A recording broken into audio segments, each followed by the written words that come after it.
പ്രിയപ്പെട്ടവരെ, നമസ്കാരം. കുറച്ച് ദിവസങ്ങൾക്ക് മുമ്പ് നടന്ന ഒരു അത്യാഹിതം നിങ്ങളോട് പങ്കുവയ്ക്കാം. കൃഷി ചെയ്യാൻ പറമ്പ് ഒരുക്കുകയായിരുന്നു ഞാനും നമ്മുടെ പണിയാളും. ചെത്തിയെടുക്കുന്ന കച്ചറകളെല്ലാം പണിയുടെ ഇടയിൽ തന്നെ തീയിട്ട് നശിപ്പിക്കുകയും ചെയ്തുകൊണ്ടിരുന്നു. പറമ്പ് നിറയെ അനാവശ്യമായി കിളിർത്ത് തഴച്ചു വളർന്നു നിൽക്കുന്ന പാഴ്സസ്യങ്ങളാണ്. മനുഷ്യന് ആവശ്യമുള്ള ഒരു സാധനവും ഇതുപോലെ തനിയെ തഴച്ചു വളരില്ല.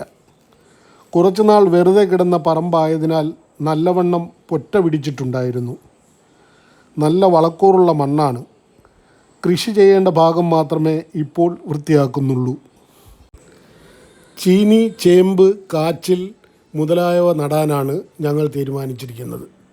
എന്തായാലും ഇത് നന്നായി വൃത്തിയാക്കിയിട്ട് വേണം കൃഷിക്കുള്ള സാധനങ്ങളൊക്കെ ഒരുക്കാൻ. രാവിലെ തന്നെ ഞങ്ങൾ പണി ആരംഭിച്ചു. ഏകദേശം പറമ്പിൻ്റെ കാൽഭാഗം തീർന്നു വരുന്നു. വേസ്റ്റ് തീയിടലും തകൃതിയായി നടന്നുകൊണ്ടിരിക്കുന്നു. അധികം ഉണങ്ങാത്ത കച്ചറകൾ ആയതിനാൽ പുകഞ്ഞാണ് കത്തുന്നത്.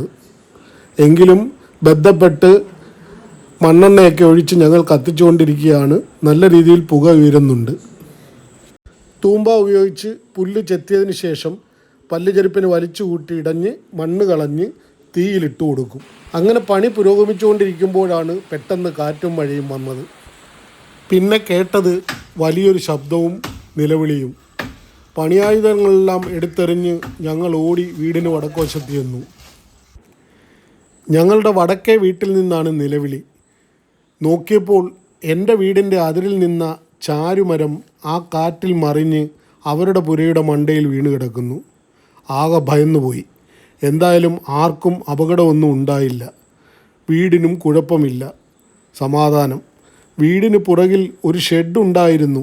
അതിൻ്റെ പുറത്തുകൂടി വീണതിനാൽ വീടിന് പുറത്തേക്കുള്ള ശക്തി കുറഞ്ഞു. പിന്നെ അവരുടെ തന്നെ ഒരു തെങ്ങിലും കൂടി തട്ടി വീണതിനാൽ വീടിന് പുറത്തേക്ക് വീണ ശക്തി നന്നായി കുറഞ്ഞു. ഒരു വാട്ടർ ടാങ്ക് മാത്രമാണ് പൊട്ടിപ്പോയത്. ഈ ചാരുമരമായതിനാൽ മുറിക്കാനുള്ള ആളെ കിട്ടാനാണ് പാട്. കാരണം ഇത് ശരീരത്ത് ഇതിൻ്റെ കറ വീണാൽ പൊള്ളും. അതുകൊണ്ട് ചില പ്രത്യേക ആൾക്കാർ മാത്രമേ ഇതിനെ വെട്ടാറുള്ളൂ. എന്തായാലും അന്വേഷിച്ച് ഞങ്ങൾ ഒരാളെ സംഘടിപ്പിച്ചു. അയാൾ നല്ല വിലയാണ് ചോദിച്ചത്. എന്തായാലും അയാൾ ചോദിച്ച കാശ് കൊടുത്ത് അയാളെ കൊണ്ട് തന്നെ അയാളുടെ ആൾക്കാരെ കൊണ്ടും എല്ലാം വൃത്തിയായി വെട്ടി റെഡിയാക്കി കൊടുത്തു. 2 ദിവസം കഴിഞ്ഞ് ഷെഡും നന്നാക്കി കൊടുത്തു.